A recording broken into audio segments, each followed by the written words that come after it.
Dr. Krishna Lalukota. He is going to speak on new paradigms in management of heart failure. Dr. Krishna Mohan works in K Hospital, and before that he was in England.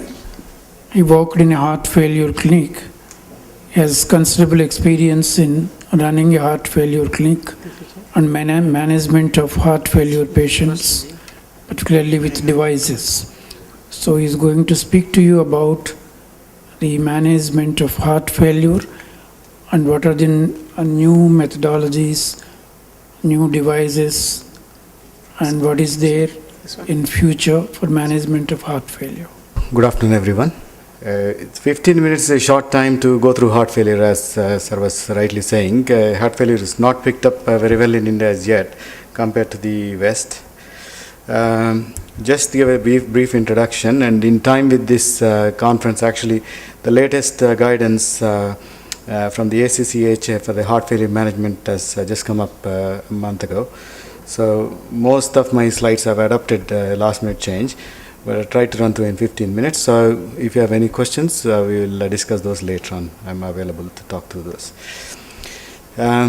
In terms of definition, there are multiple definitions, but the widely accepted definition would be it's a complex clinical syndrome wherein you should have either structural or functional cardiac disorder, which will impair the ability of the ventricle to fill with or eject the blood. So it involves both systolic and diastolic or heart failure with the preserved ejection fraction.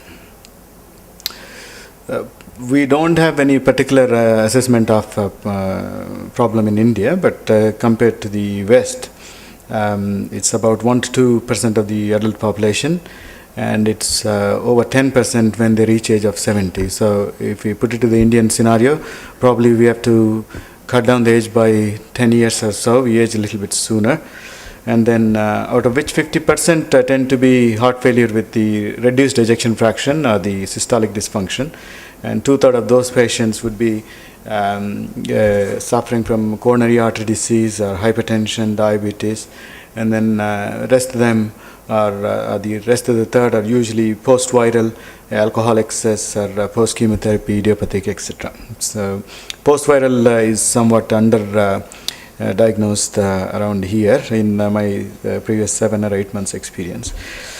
Heart failure with preserved ejection fraction, or the so-called diastolic heart failure, there are estimates between 40 to 70% of the total heart failures, but 50% seems to be somewhat closer to the reality, and we are likely to see more and more heart failure cases as we go along due to improvement in the coronary artery disease treatment, especially the angioplasties and stenting, etc. This slide basically says the classification, one with the reduced ejection fraction, the second type is the preserved ejection fraction or the HFPEF or a normal ejection fraction heart failure. And in both of them you have symptoms of heart failure, but the hallmark is in the preserved ejection fraction you have either normal or mildly reduced LV ejection fraction. And the heart failure with preserved ejection fraction, you also should have relevant structural heart disease like left ventricular hypertrophy and increased LA size, etc. And just to bear in mind, most of the patients, the signs may not be present in early stages, or in the patients who just get treated by the physician with the diuretics because of leg swelling, etc. when they present. So by the time they come to see you, you may miss the signs and they may get undiagnosed unless you specifically look for it. But this is the latest one. The latest guidance actually classifies it slightly more widely. The first with the reduced ejection fraction of less than 40%, and the second with the more than 50%. But there are two subcategories wherein if you have ejection fraction of 41 to 49%, these fall into the intermediate group, and their characteristics and treatment and rest of the things are similar to what you do with the preserved ejection fraction. Sorry, it's probably not wide, but this is the slide, very important, so I just used that one. If it is more than 40%, but these patients would have been the patients with the much lower ejection fraction to start with, but with treatment they might have improved to over 40%, they fall into this category B. And there is the other classification of staging, stage A, stage B, C and D. And A is the one which are silent population, wherein they have no symptoms, no signs whatsoever, but they have without any structural heart disease, but they are at high risk. They've got risk factors. And the second one are the people who have disease, structural heart disease, but they haven't developed symptoms or signs yet. But this is the stage where you want to intervene, then only you are likely to improve the patient outcome. And the stage C, patients with these, NYHA class 1 symptoms, they tend not to come to you, but they can be picked up on routine investigations. And 2, 3 are the ones which are likely to come up to you. And if they reach stage D, usually the outcomes are very poor, and they generally tend not to do very well. Etiology, I'm not going to dwell in long just because of the time, but virtually anything can cause heart failure.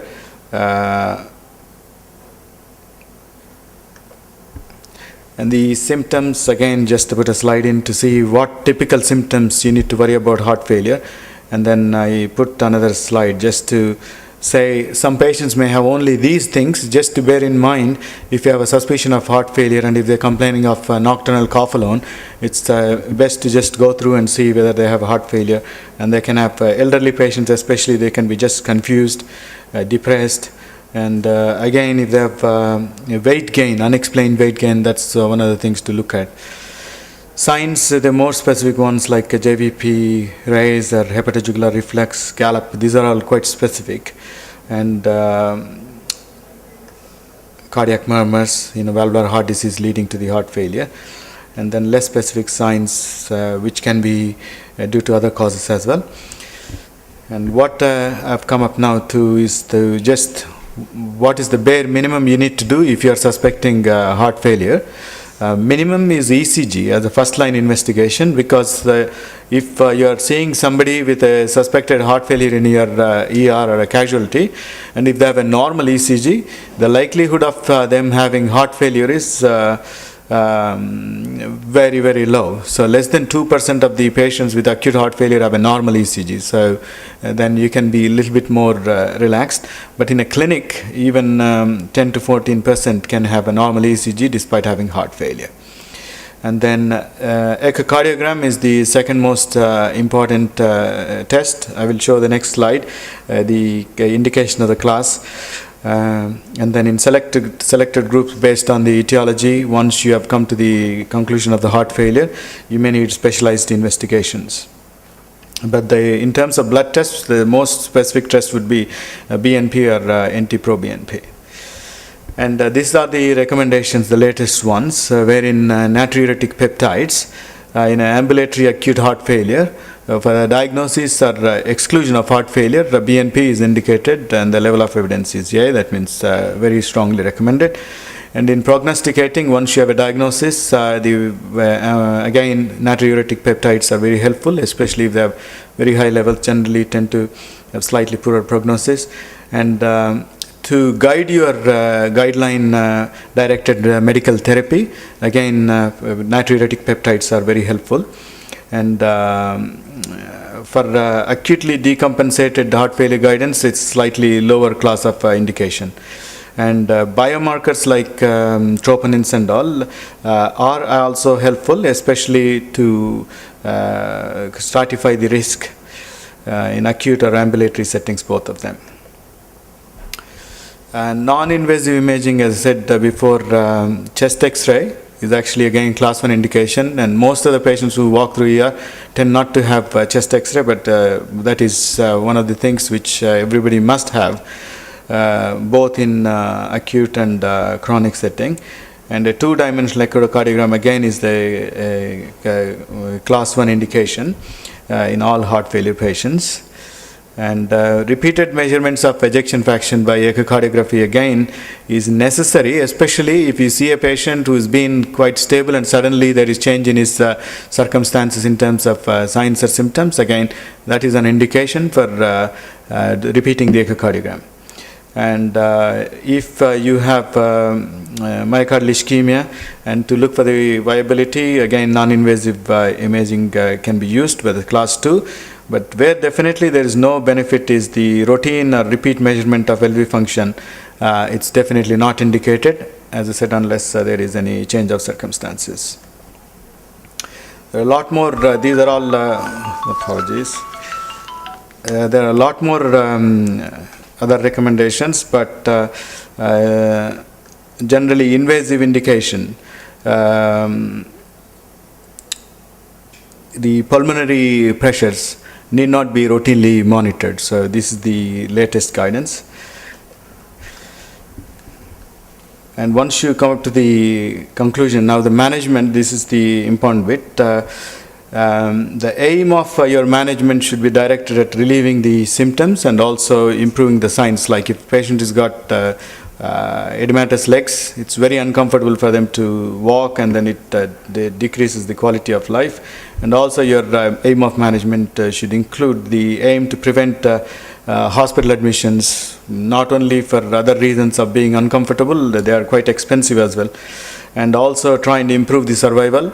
And most of the management so far, compared to the time before 2000 and beyond last 12 or 13 years, we have improved the morbidity, but the mortality has not actually improved significantly, but we delayed or postponed the death in most of the patients because of the modern day therapy. And also you should try and aim at prevent the progression and increase the quality of life. The first group of drugs which are very helpful and probably nearly everybody needs unless they are a chronic setting would be the diuretics. And the main aim of the diuretics is to just help with the morbidity and improve the patient deterioration, and also certainly improve the symptoms on acute admissions.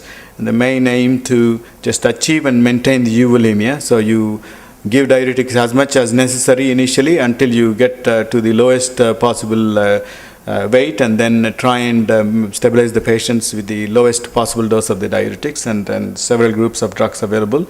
Loop diuretics are the mainstay, and thiazides are helpful in resistant cases. And the potassium sparing diuretics have other indications with the mineralocorticoid receptor antagonist property. And the group of drugs which are probably first line after the diuretics once the patient is stabilized is ACE inhibitors. This should be given to every single patient with the heart failure unless they cannot tolerate. And there are several trials I'm not going to go through, but every drug tried. I've got another slide with the group of drugs anyway. So there is mortality benefit of absolute risk reduction of 14.6, and you need only about 7 patients to treat to postpone 1 death. And the thing to remember is just make sure patients don't get into renal impairment, monitor the renal function, potassium, and the hypotension, cough, and angioedema.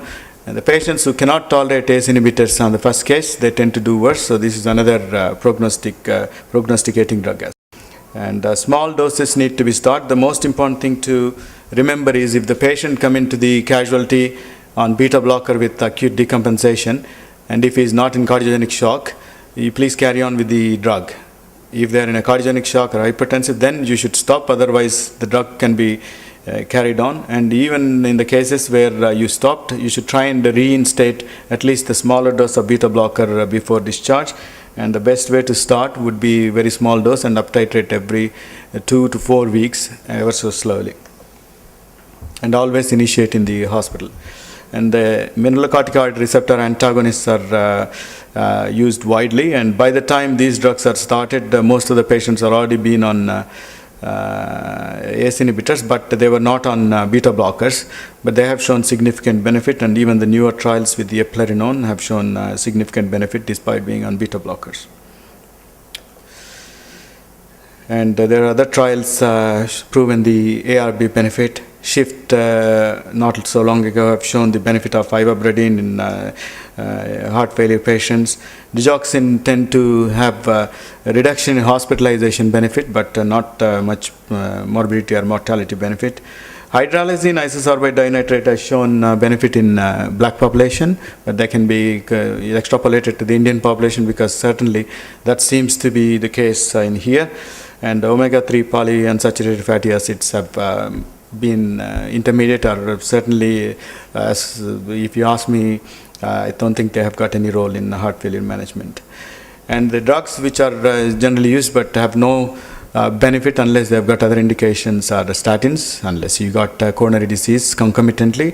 And the renin inhibitors have been tried, but definitely no benefit. Oral anticoagulation is helpful in patients if they've got atrial fibrillation alongside or other indication, but heart failure per se has no role in anticoagulation.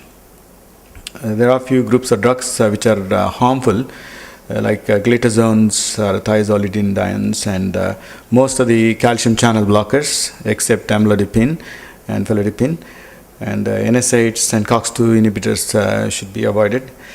And the combination of ARB plus renin blockers plus MRA is found to be harmful. Again, this is a slide showing exactly what level of evidence. So it basically summarizes what I've just run through a minute ago, and then there's not a lot to go through. And then this is a flow chart. If you have a patient with the NYHA class 1 or 4, even asymptomatic patient, again it says very clearly according to the newest guidance that they should be started on ACE or ARB and the beta blocker. And then depending on other indications and the LV function and the class of the heart failure, you can add the other agents like diuretics, hydralazine nitrates, or aldosterone antagonists. And the ACE inhibitors which are recommended in heart failure are mostly everything, to be honest. But for Indian scenario, we should try and choose the cheapest possible thing. ARBs as a second line rather than first line, intolerant patients to ACE inhibitors. Then candesartan, very much appreciated in CHARM, and then losartan and valsartan have got good evidence as well.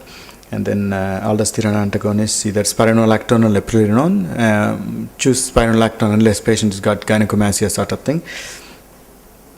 And beta blockers, bisoprolol, carvedilol, and metoprolol succinate extended release. So this is the only one which is licensed. The short-acting beta blockers are not licensed for the short-acting metoprolol is not licensed for heart failure.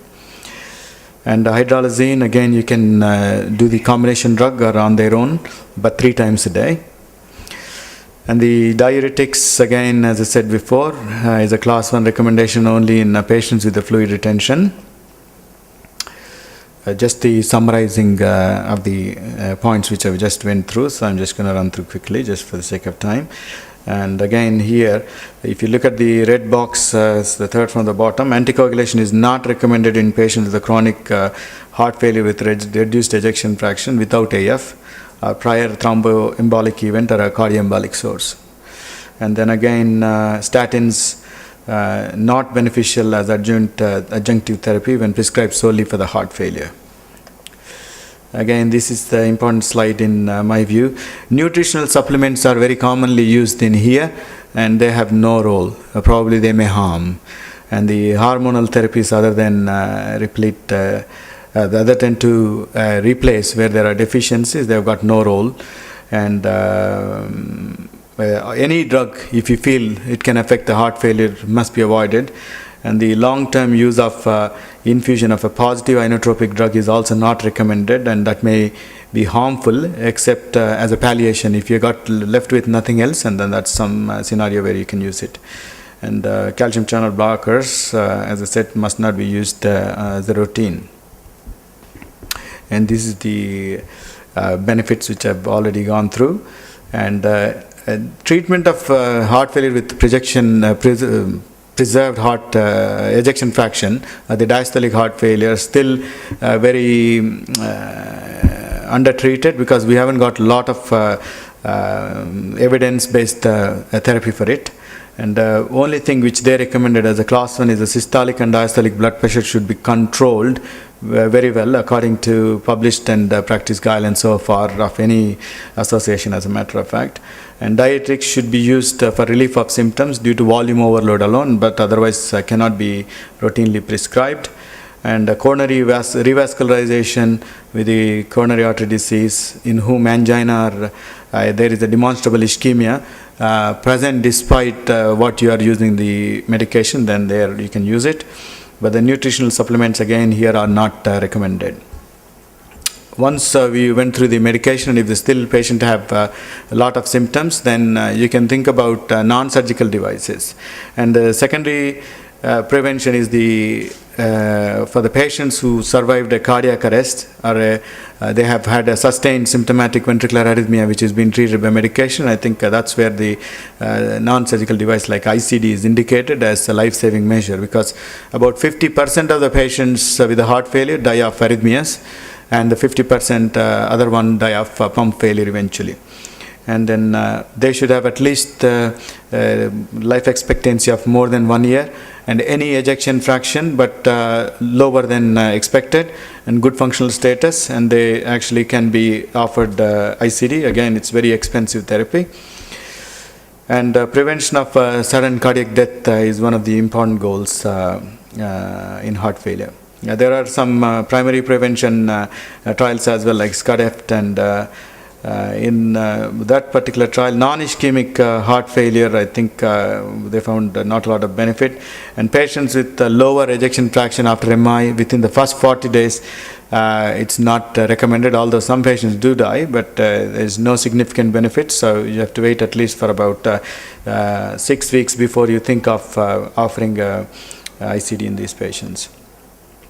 CRT is another very important modality of treating the patients, and especially the patients who are symptomatic despite maximal medical therapy.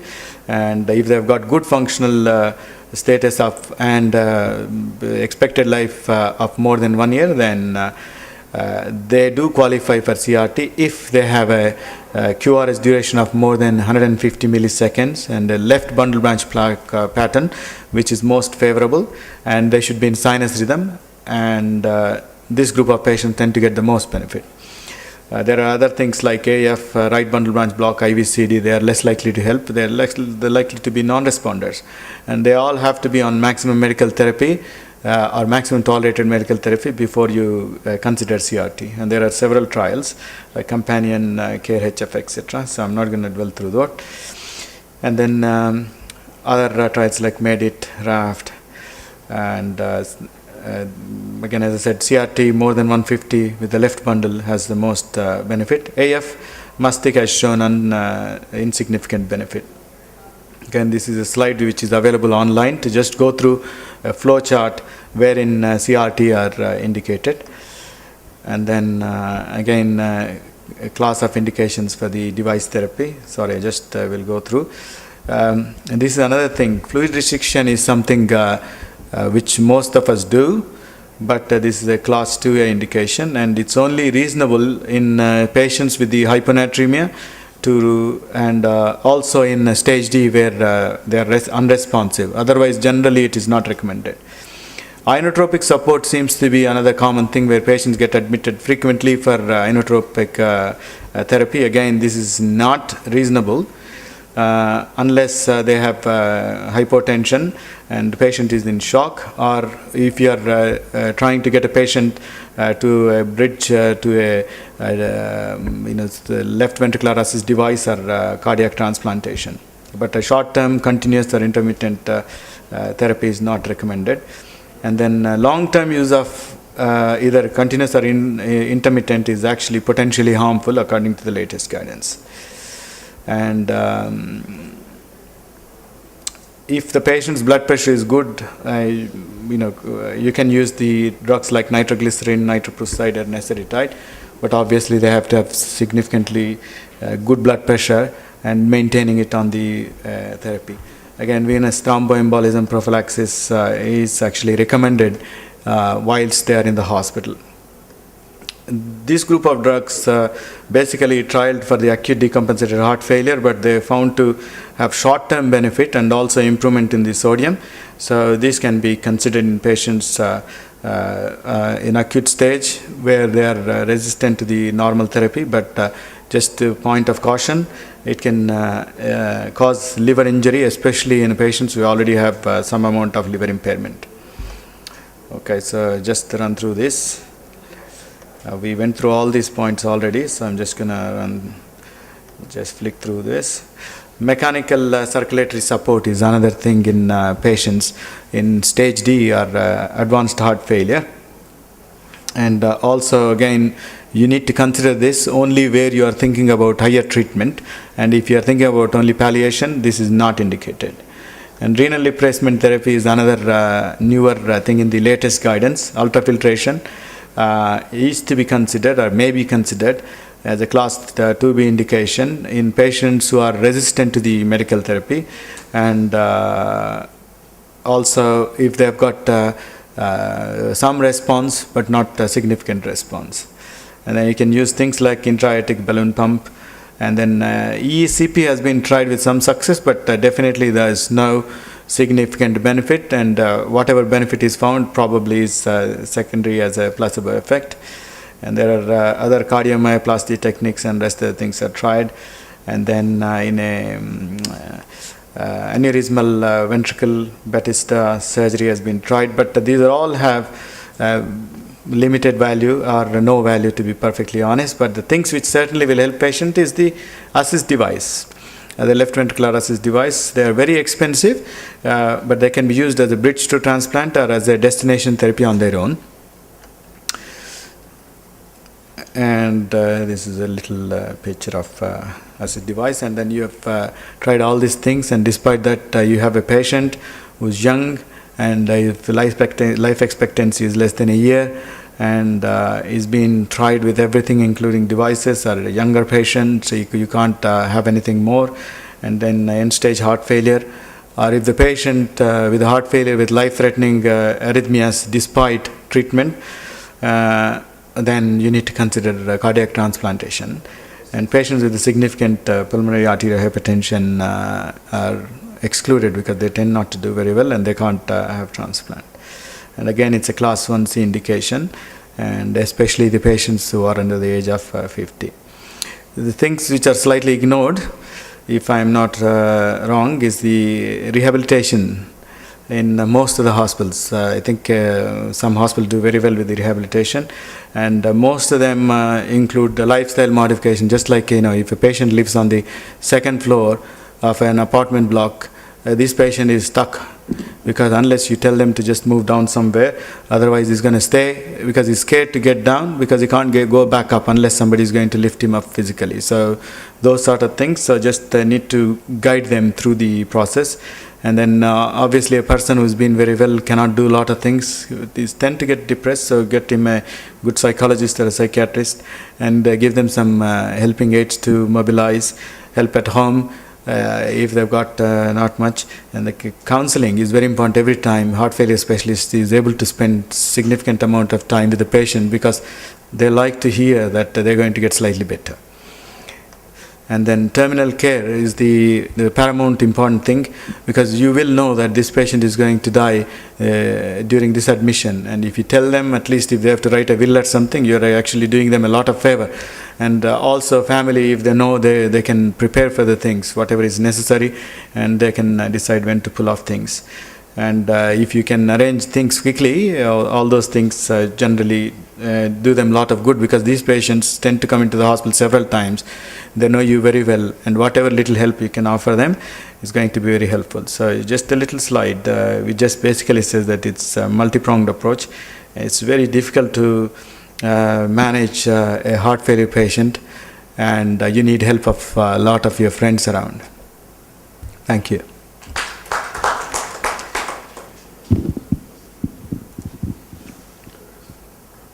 Thank you, Dr. Krishnan Mohan. Just to add a couple of things. Sure. We generally agree that no nutritional supplement is going to be of any help. But we do come across certain categories of heart failure, like, B1 deficiency. We have had about 12 patients in the last 6-7 years where they respond only to B1. So if there is, my addition to your statement or the guideline is, they may be true in the West largely speaking.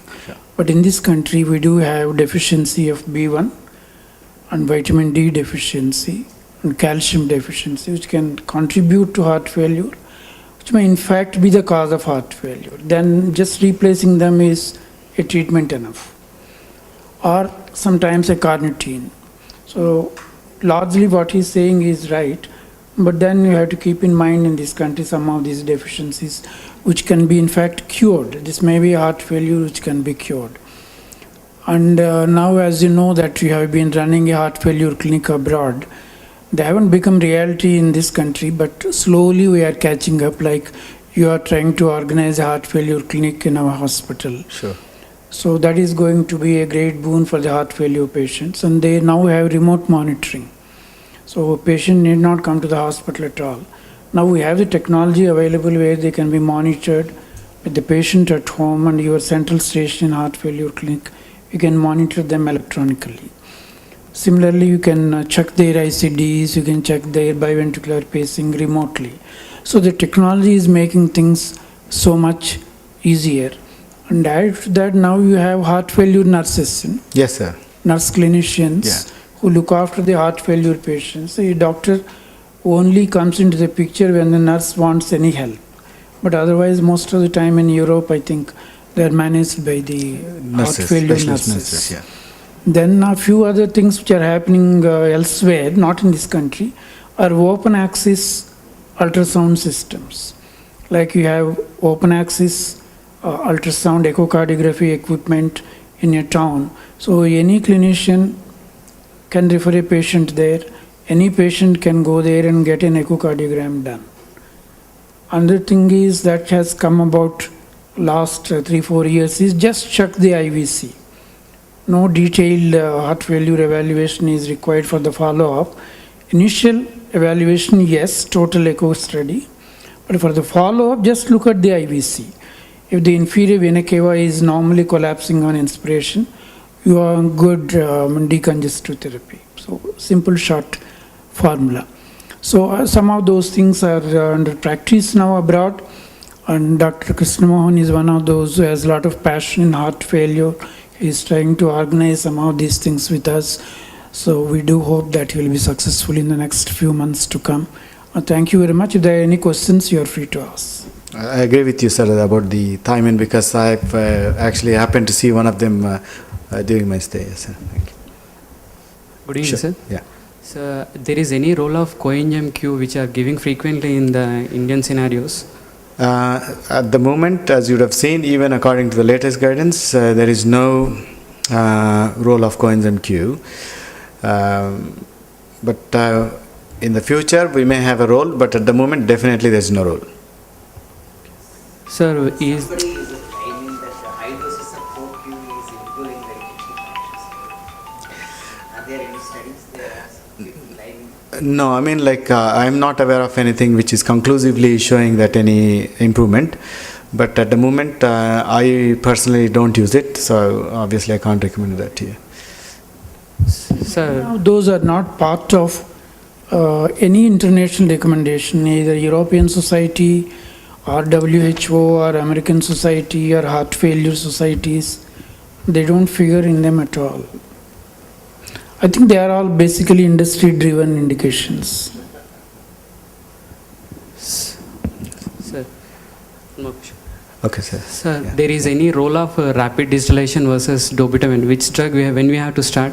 Whether we have to start the dopamine along with the digoxin, or else we have to start separately 24 hours apart? Okay, now if you have a patient with tachycardia and hypotension, you can use both of them together. So you can start dobutamine, which is obviously is going to increase your heart rate. You can start digoxin in that patient, provided there are no significant dyselectrolytemia, and obviously you have to look at the renal function as well. Okay, sir. Sir, when a patient with septicemia usually will found of hypotension, so mostly considered as septic shock. So because of this endothelium, which vasodilation, we usually start an noradrenaline. But So, noradrenaline. noradrenaline, sir. So when we are starting, when the patient usually not responding to the noradrenaline also in last stages, it may be because of myocardial stenting or other multi-organ diseases. How can we differentiate between whether it is due to cardiac dysfunction or else some other causes which causing the refractory hypertension? Very good. You need to look at the ECG first, and also you will have history, whether the patient had any previous coronary events or a previous heart attack. And if you got previous echo, that's helpful. Otherwise, obviously, you can do an echocardiogram. Stunning is very difficult to differentiate and usually tend to happen after a significant coronary event like a STEMI. So that you will see generally on the ECG. So any special drugs which can be useful at the end stages, which only the dopamine or else some other drugs which can be helpful in those conditions? You can do a lot of other drugs which are being tried, like calcium sensitizers and all. But generally dobutamine and then a small dose of dopamine I usually use along with that. But again, these are all palliative measures. And then unless you are trying to go and do something more to the patient, then obviously you can use the things like IABP, which is very easily available in most of the hospitals. Sir, I found a case with severe MR with severe AR. It's a known case of CRSD. It presented in hypertension with pregnancy of 8 months amenorrhea. So patient became symptomatic. So in those situations, what can I advise in those situations? I only favorable of using diuretics. I can't use AC inhibitors. Yeah. All those things. The patient in hypertension, the better drug should be inotropic. Only I started an noradrenaline. Yeah. So we can prescribe in IABPs or any further management can I be. mean, like you said, there is AR, severe AR, so AR obviously is, yes. IABP is ruled out. The combination inotropes can be used, especially in this group of patients. If the patient's tachycardia is also contributing because of rheumatic heart disease, you can use the drugs like ivabradine, which again slows the heart rate, or digoxin alongside. They both are going to help with that. I think we need to move on. Yeah, thank Just you. to answer your stunning, how to make out stunning, the best way is to do a PET imaging. So do a perfusion imaging and metabolic imaging. Thank you. The perfusion is normal if the metabolism is present. Mechanically, if the myocardium is not moving, it is stunning.